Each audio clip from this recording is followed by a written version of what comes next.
Welcome to Be the Ultimate Podcast. I'm your host, Dennis Guzik. Thank you for taking the time to listen. Today I'm going to discuss what may be the most important thing that you can do to improve your resume. So, in my time in corporate America, I've probably looked at thousands of resumes, conducted hundreds of interviews, hired dozens of people. If you're in this position where you're sending out resumes and to jobs that you're fully qualified to fill, but you're not getting any responses, there could be a reason. And one of the reasons could be that you're making the resume too much about yourself. So that may sound a little strange, right? The resume should be about you, but not in the way you think. Your resume needs to tell the reader what you are going to do to solve the problem for which they've put out this job requisition. What responsibilities are you going to take on? What are you going to take off their plate? How are you going to solve whatever they need solved?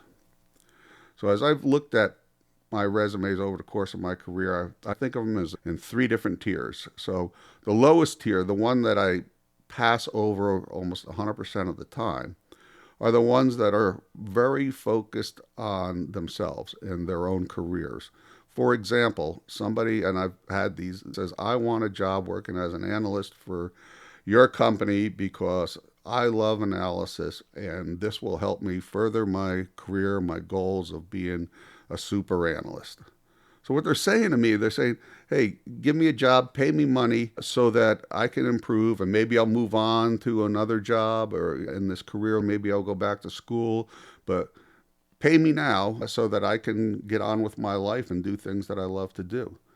And that's pretty unappealing to me. I have problems. That's the reason I've put out a requisition. And I need somebody who's going to solve those problems for me. And if along the way they get something out of it, their career progresses, that's great, okay? But I'm not going to hire and pay somebody just to have them improve and then move on for the rest of their lives.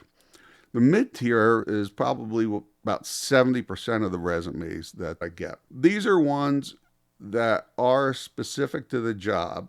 They provide the knowledge, skills, ability, education, those sorts of things that make me think that they could do the job. Okay? So they make me think they could do the job. I need to take and translate those knowledge, skills, abilities, education, all that sort of stuff, and say, can they do this job? Do they have that sort of skill set that allow them to come in here, be productive, take responsibility for things? Again, that's a pretty good resume. And if I have the time and the resume is not too long, again, it shouldn't be more than a page, maybe two, to make that translation for them, then they'll probably get the call and say, hey, come on in for an interview.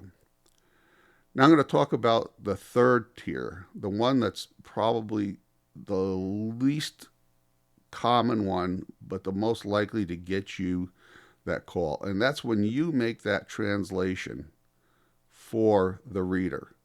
In other words, you do your homework as to what the company does, what it needs, what that specific position requires. And that may mean you call a few people at the company and ask some questions. It could be you do some research online. You could talk to other people filling that position already.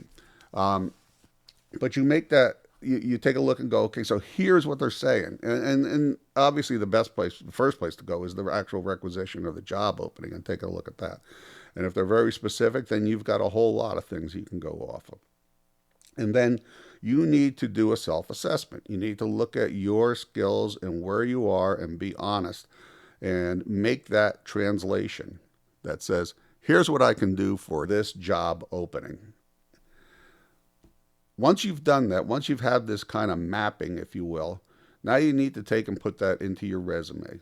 Inside your resume, you should, for each one of those things that you can specifically do to satisfy the job requirements, you want to have three parts to it. One is that you want to demonstrate in a sentence, maybe two, bullet, great, that you understand their need. Okay? Give them that warm and fuzzy feeling that, hey, she knows exactly what I'm looking for here. The second part of that is tell them what you're going to do. Tell them what responsibilities and tasks you're going to take on to solve that problem. The third part of that is, okay, I see you understand what I need. Second part, I see you've made the leap that says you're going to do this.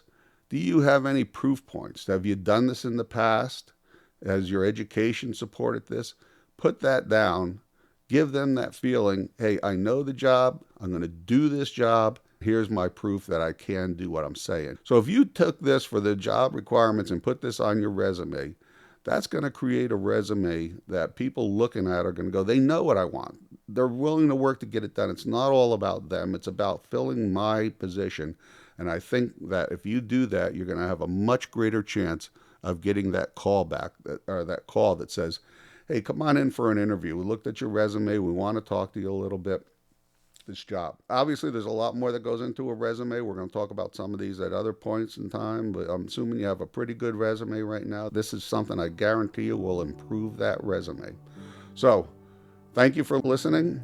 And if you've got any comments, please send them my way. If you like what you're hearing, you want to hear some more, we're going to be doing a bunch of these, so subscribe and have a great day. Bye.